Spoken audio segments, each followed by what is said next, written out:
I must first begin by thanking Pramod Joshi, Anup Gupta and the organizing team for having me here. It's been a pleasure being here, and I kind of missed the earlier talks, and where I began from said reading not only between the lines but between the numbers. I was paying attention not only to the talks but between the talks. Pramod Joshi talked about listening carefully, and there was a very nice presentation on solar energy, on entrepreneurship and so on, and I'm really very much better for having listened to that. Time is limited over there, and therefore I get directly to the thoughts that I wanted to share. I don't use PowerPoint because I believe power corrupts the politician and PowerPoint corrupts the academic. So I don't use PowerPoint.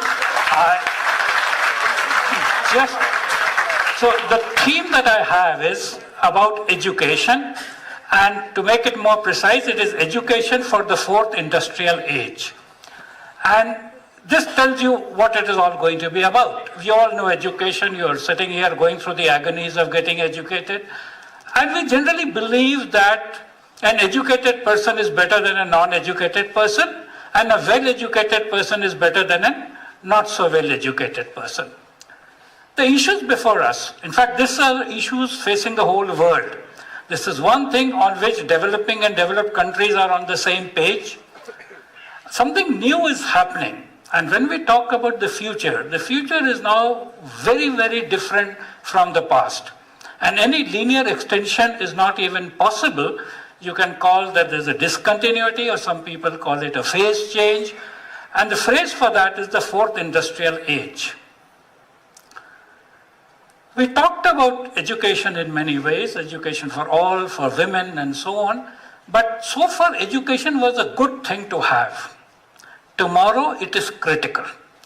Eric Hanushek is a professor in Stanford University. He wrote a book, 2015, on the knowledge capital of nations. You must have heard of Adam Smith's Wealth of Nations.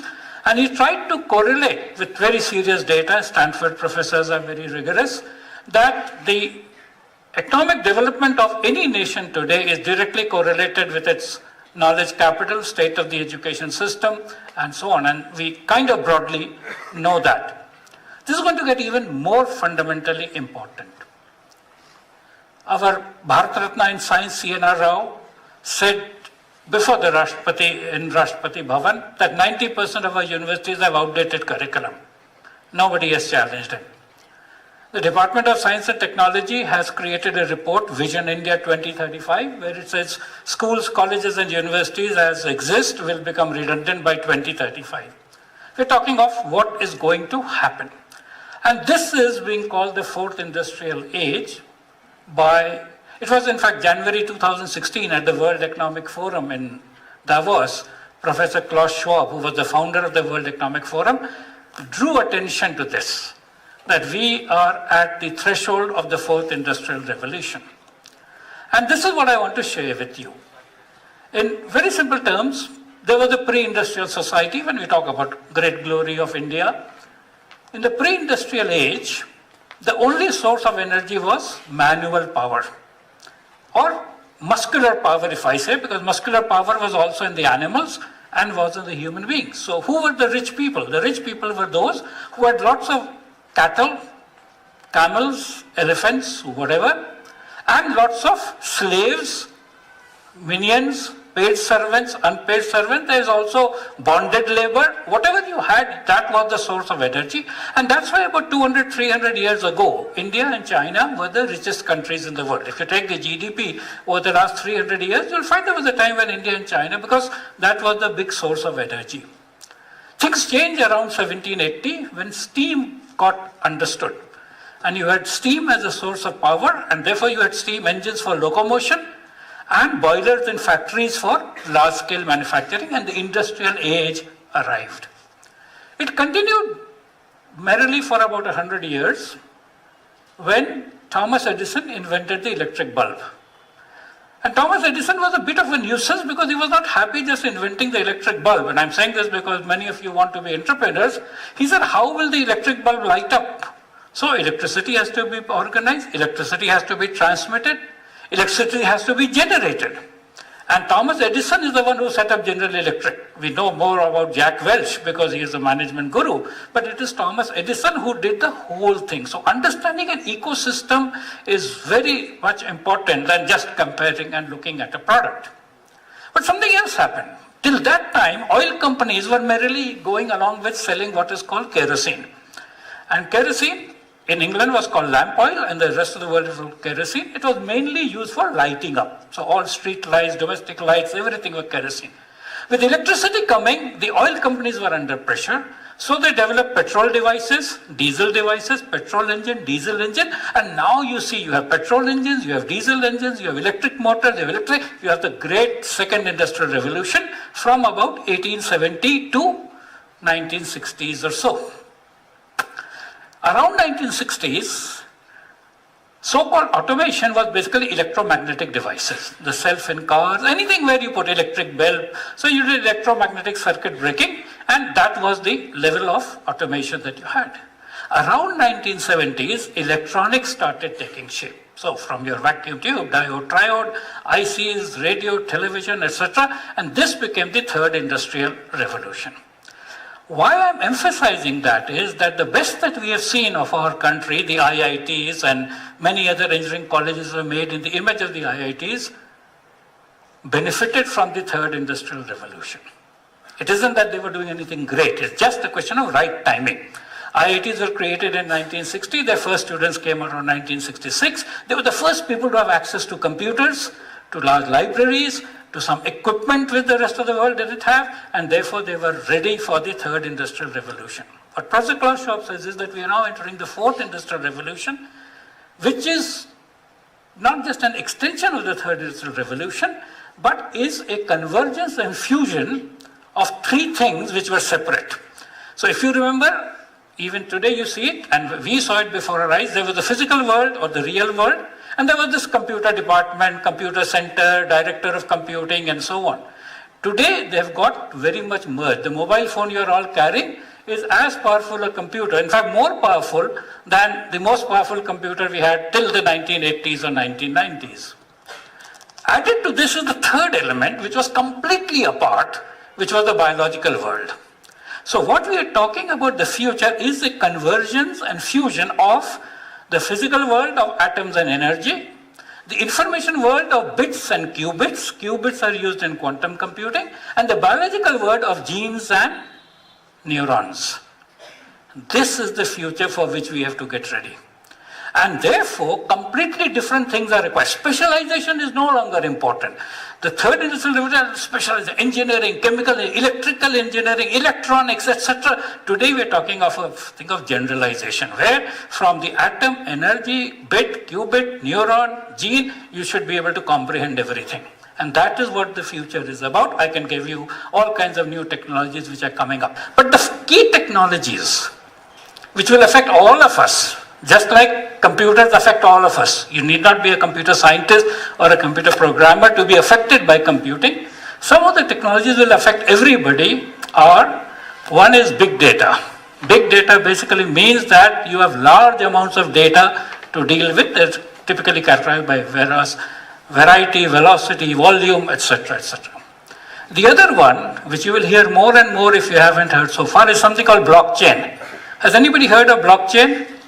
Right, good. So you will hear more and more about this. Just like PCs started coming in, and everybody has heard of Excel today, you will start hearing of blockchain, or everybody has heard of database today. Everybody talks about that. Blockchain is the new kid on the block, which is as fundamental as the internet itself. So if TCP/IP is a protocol which is fundamental to the internet, blockchain is an open ledger system. See, so far we say trust comes only from authority. So there is a bank or a UGC or an AICT or SEBI or something which gives you trust.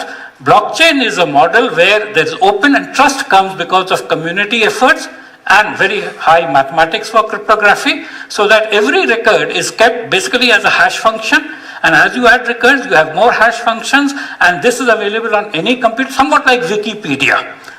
And there are people who will verify that. So there are a lot of opportunities. First, if you want to be an employee, you will become a blockchain analyst, miner, validator, etc. If you're an entrepreneur, you will create a whole new system on blockchain. The third very important thing that is happening is artificial intelligence, machine intelligence, deep learning. Everything that you heard 10 years ago of computerization, you will hear of machine learning for that. So whatever is happening with artificial intelligence and machine learning. The most famous tool in this has been IBM Watson, but Google has something called TensorFlow, Microsoft, all the leading players. In fact, Google says it will no longer be a search company, it will be an AI company. And when you do Google search, etc., you see this kind of, when you look at the ads that are being thrown at you, you look at it. And then, of course, there is robotics, drones, and augmented reality and virtual reality. So these are some 5 technologies which will affect you in every way. You may either become a technology specialist, or a technology user, or a manager, or an investor. Today there is no the AI. In fact, the biggest news on AI is a couple of days ago, Qualcomm, which is the famous chip manufacturing company, has bought MCX to become a big thing which will make the AI on a chip, which means your mobile phone will have AI capability, which is there in, let's say, IBM Watson or this or that and so on. What it means in terms of skills for learning becomes very different. The traditional education system will become irrelevant, because what you do in a traditional education system is that you say what is in the book without looking at the book. People of Bihar don't like it, but most of us accept that the exam is about saying what is in the book. That is no longer important, because the book is available to you all the time. On your mobile device, every piece of knowledge which is available to anybody is available. You don't really know. What you do with that becomes important. So the key skills that become important are complex problem solving. You notice today the failure. We are not able to take care of climate change. We are not able to take care of pollution control. We are not able to take care of social issues, because they're all complex. They're not one at a time. You simply can't say, I will change car to odd even, it will get solved. It doesn't get solved. I will not say dust, it doesn't get solved. These are all complex things, and therefore that has become the big number. The number 2 is creative thinking. The third is critical thinking, and actually it's this combination of this, which is the iteration. You'll find a creative solution, then critically analyze it for appropriateness, and keep on iterating. So these 3 become very important. Then, of course, persuasion, negotiation, these skills become important. So how would we learn all these? IITs were not designed for, but became the right fit for the 3rd industrial age. There is no institution which is right now ready fit for the 4th industrial age, but every one of us has a possibility of orienting ourselves to the 4th industrial age. The key players in any such thing are basically 3 things: governments, businesses, and individuals. And this is where the good news is. So government should create new institutions if they were willing to listen. The places for what is called a MOOCs university. All of you have heard of MOOCs? Right. So we need MOOCs university, which means that the learning is transferred to the MOOCs, but somebody has to validate that you really know it. It's not enough to say, I am doing course from Coursera. Have you learned anything? You may have done the course. So therefore, university's job will be to assess and certify identity management, proctored examinations, and so on. So just like 1985, this country made progress in terms of creating Indira Gandhi Open University, which was a new way of learning. There is time for creating a MOOCs university. This can be done by the central government or by any enlightened state government. If Akhilesh Yadav could understand it, he could say that this is what I will do, and every class 12 college can become a center of such a thing. But forget that. If the government does it, well and good. If it doesn't. The second option is for private initiative to create. And since private initiatives cannot create a university, they will create something else, and I have a very nice name for it. I call it a mobile learning diversity. So it is the idea that whatever the university doesn't teach you, I learn from the diversity. And why do I call it a diversity? Because it has a diversity of learners, it has a diversity of subjects, it has a diversity of teachers. I don't need a PhD in something to teach. I won't get it. How did this country learn to use the mobile phone? Was there any... See, the IAS people missed a big opportunity. They could have had a Director General of Mobile Phone Training, Additional Director General of Directorate of Mobile Phone Training. All that opportunity was lost because we learned it ourselves. How did we learn it? The one who knew told the what who didn't know. So why can't we do that for machine learning? Why can't we do that for big data? Why can't we do that for anything? People who know can do this, and collectively we can create that. The third thing is the individuals.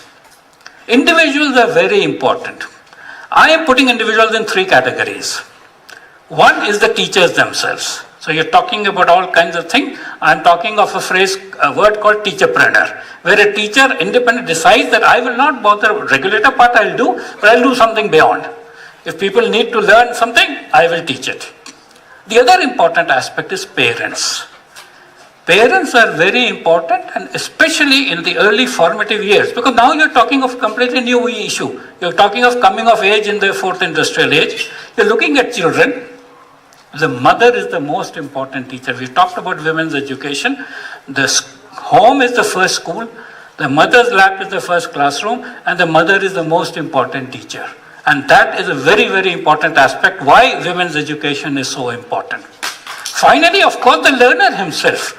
The learner is very important because most of our learners today have become passive learners. I've seen so many people who have the whole book but will not read the last chapter because it has not been taught yet in class. You're carrying the book for 300 days, but you won't read that because it has not been taught in class. I think we have to move to active, uber smart, self-directed learners who will learn by themselves. And this is again a very, very important aspect of moving on to the new kind of a thing.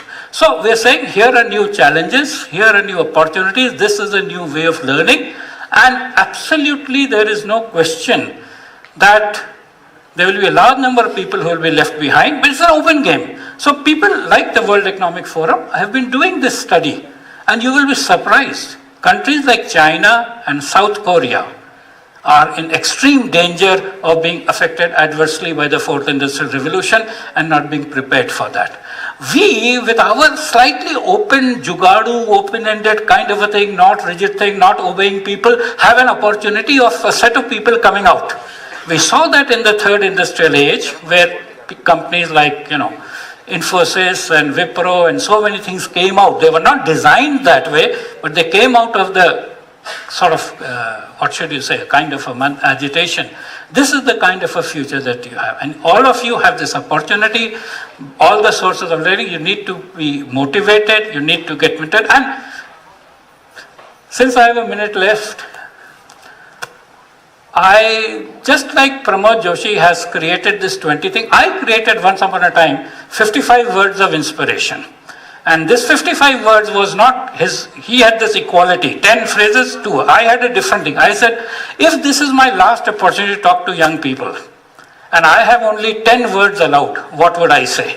If I had only 9 words allowed, what would I say? If I had only 8 words allowed, what would I say? And together, if you know your arithmetic progression, it becomes 10 plus 1 upon 2, 55 words. So I have this set of 55 words of inspiration. I don't quite remember, but I can say that if I had 10 words, I would say, arise, awake, and stop not till the goal is reached. A quotation by Vivekanand.